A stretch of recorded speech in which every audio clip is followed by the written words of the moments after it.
Tô gravando, tô gravando baixinho aqui que eu voltei a gravar do meu microfone. Na verdade é um fone de ouvido antigaço. Acho que o microfone comprado já deu zica já logo de cara. Então se não ficar se não ficar bom o áudio aí, desculpe qualquer coisa aí. Eu tô pra fazer novos testes aí, na pior das hipóteses comprar outro. Eu vim trazer aqui o livro dos 5 Anéis, que faz parte dos 3 livros de estratégia, e eu tô falando baixo porque aperta aí das 10 horas, então tá foda. E por causa do ânimo também, do baixo ânimo também, que essa cassação das figuras de direita, por causa dessa justiça esquerdista aí, não vamos entrar mais em detalhes não. Tem coisa para sair do Matias Aires, tem coisa para sair da escola austríaca, muita coisa nova vindo por aí interessante, um retorno também ao Weber, né? Max Weber, e vamos retornar também a Anti-Maquiavel e um montão de coisa. Então, para falar sobre Musashi, tô meio apático aí também, mas tá bom. Eu coloquei aqui que aos 60 anos, né, ele nasceu em 1584, na província de Arima, não sei se é assim que pronuncia, e morreu em 1645. Então aí século XVI e XVII, se não me engano. Então, aos 60 anos então ele teve a ideia de fazer esse livro, que é o livro dos 5 Anéis. Se não me engano tem um outro livro também que eu procurei e não achei, mas e aí uma curiosidade, que ele é devoto de uma deusa lá, a tal de Canon, também chamada de Kuan Yin. Seria uma deusa da compaixão, da misericórdia, da benevolência, e retratada aí como aquela que acolhe os aflitos. No sincretismo seria algo como a Nossa Senhora dos Aflitos ou São Judas Tadeu, né? E aí mais curiosidade sobre ele, samurai que fugiu de casa aos 7 anos por causa do pai, né, para fugir das agressões do pai, foi morar com um tio, né. Ele já treinava com os pais aí, com o pai, a arte já da espada, né. E aos 13 anos ele venceu a primeira luta lá contra Arima Kirei, também um forte oponente aí, geralmente oponentes mais velhos e tal. E aí ele passou lá mais de 60 lutas, né. Eu coloquei que o autor dominava a arte com 2 espadas, derrotando mais de 60 oponentes, dominando também a pintura, a escultura, a caligrafia e a poesia. Podemos dizer então que se trata aí de um erudito, né? De um sabedouro, né? De um culto, de um letrado, né? de um pensador. É uma visão aí mais abrangente. Ele seria um polímata, né? Do jeito que estudou várias coisas, que sabe várias coisas. Então, só para deixar aí essa curiosidade, né? Ele serve também de exemplo, né? Eu coloquei aqui, para muitos que desejam mudar de rumo, né? Da guerra, das espadas, às penas, né? A escrita, mostrando que sempre podemos mudar, criando uma nova natureza, como afirmou também o Blaise Pascal, né? E o próprio Jesus Cristo também na parábola dos talentos. Foi um guerreiro culto, prova de que empunhar armas ou enxadas não diminui ninguém, nem impede alguma mudança. Um caminho pedregoso não exclui o caminho leve, assim como a tempestade não exclui a calmaria. Muito pelo contrário, os marinheiros acostumados com a tempestade são mais sazonados e desfrutam ainda mais dos tempos de calmaria, né? Uma observação que eu fiz com relação a essa mudança, né, do caminho, né, que ele percebeu e dessa vida múltipla dele, né, entre a espada. Por isso que considerar, já logo de cara, já manda um papo reto para a esquerda, que considera o militarismo uma burrice e tal, que vai contra a proposta também de Platão, né? Vai contra a proposta da vida também dos líderes aí, boa parte, pelo menos, me arrisco a dizer que talvez metade ou 1/3 das lideranças do mundo foram sujeitos que tiveram caminhos dentro da carreira militar.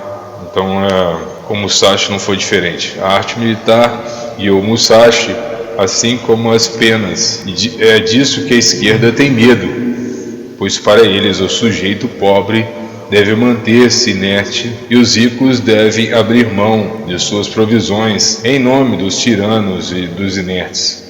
Aí, falando sobre o livro, né, que divide os 5 anéis, né, parece que a parte terra dos 5 anéis É a parte do enraizamento, a primeira parte, a base do sujeito. Depois dessa fase, caminhamos para a fase da crise, onde decidimos os rumos a partir dos erros e acertos que fomos cometendo ao longo do caminho. Hora de refletir sobre os próximos 30 anos. Assim, de 30 em 30 anos, abrimos nova etapa de reflexão e de consciência, de experiência, de tarimba, de domínio. Quando o autor fala dos seus mandamentos, dos que escolheu como seus e que dispensou outros mestres, ele nos alerta para os falsos mestres, né, como os gurus, os coaches, os terapeutas, os professores esquerdistas. Tem uma parte que ele fala sobre isso. E o caminho das letras não exclui o militar, ou vice-versa. Ou seja, não é porque nasceu em campos de dificuldade que o sujeito tem que se excluir dos outros mundos, né? Como artista de uma arte só, que despreza as outras por achá-las superior demais ou inferior a elas. A esquerda brasileira despreza a ideia da arte militar, na verdade finge que odeia, pois os regimes de esquerda, os regimes que a esquerda apoia, têm como base o militarismo. Por isso seu apreço pela paz ou pacifismo é uma máscara, uma fachada que apenas coloca uma cortina de fumaça e mascara as verdadeiras intenções de sua ideologia. O autor também destaca que formação sem ação não vale nada. A maioria quer o canudo para se sentir mais e não para colaborar mais. Querem o poder, não visam o conhecimento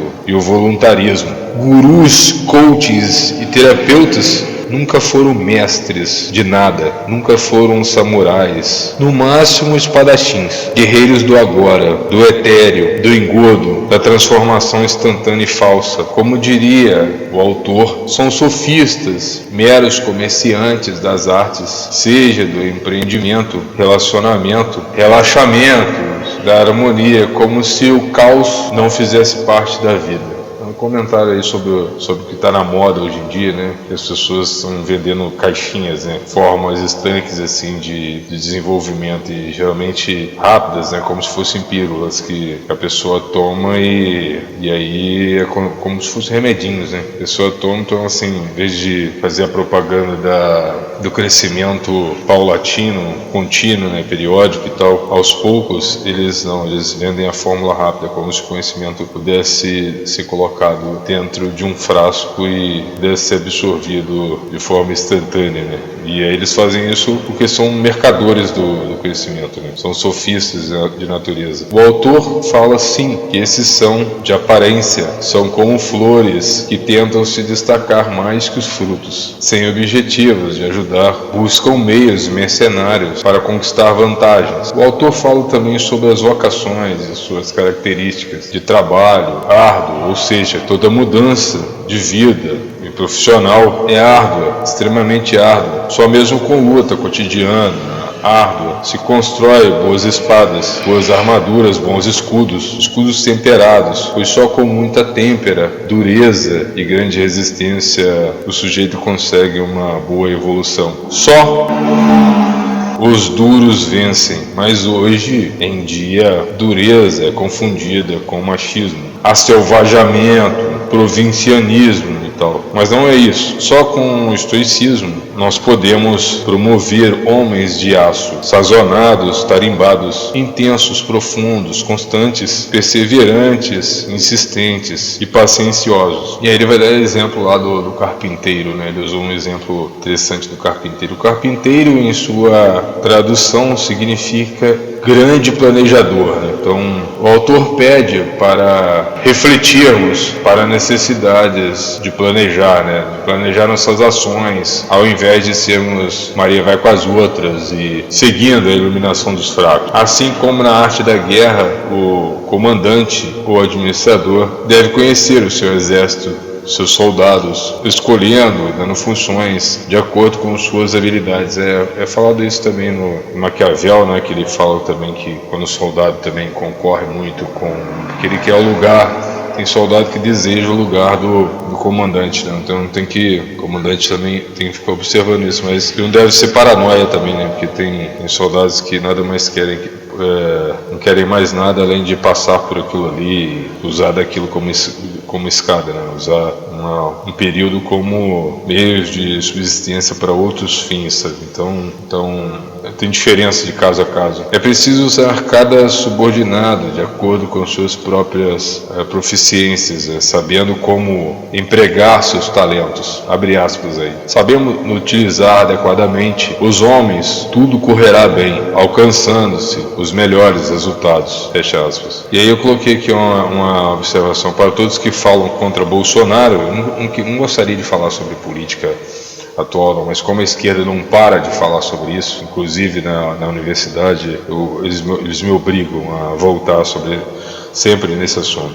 Abre aspas, soldados são como carpinteiros. Na razão do autor do livro, se primarem pela excelência do seu ofício, tornam-se-ão mestres carpinteiros, assim como os que se tornaram capitães, ou seja, para ser capitão exige-se esforço e, para ser uma comparação com o Lula, né? Sindicalista apenas aceitação. Assim, você pode comparar o estudo na arte da guerra de um capitão com um sindicalista, para início de conversa. E aí os soldados devem cumprir a missão tal qual o carpinteiro tem que amar o que faz e combater o bom combate. Diligência é prontidão, e prontidão é atitude, e atitude é ação. Os militares são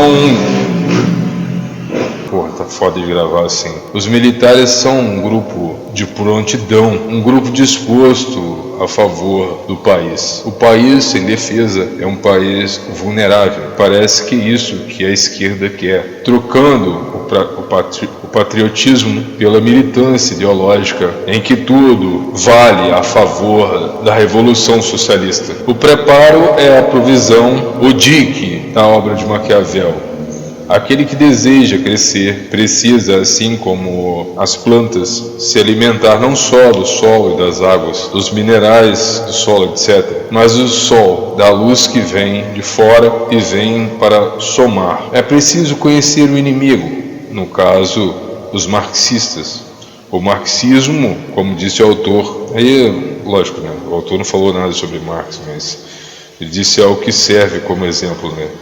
Sem conhecer os outros é difícil conhecer a nós mesmos. Então, sem conhecer o inimigo, você conhecer o inimigo da arte da guerra, você tem mais chance de vencer. Conhecendo o inimigo, fica fácil usar as duas espadas, né? A espada da defesa e do ataque. Bater com duas espadas, a do conhecimento próprio e a do conhecimento do inimigo. Diferente do que ensinam os gurus, né, os coaches e os terapeutas, o autor diz que tudo é difícil no começo. Vencer com espada longa pode ser interpretado como a longo prazo, com muito estudo, muito treino. Abre aspas. Nunca devemos imitar os outros, e sim possuir armas adequadas à própria capacidade. Fecha aspas. A esquerda pensa diferente. São coletivistas, anulam as vontades do sujeito para que se sintam amparados e nunca caminhem sozinhos. A esquerda teme a autonomia, teme a decisão própria, teme a solidão. São covardes na raiz e na alma. Na verdade, são fábricas de covardes. O ritmo que a arte militar nos ensina a partir das técnicas é importante.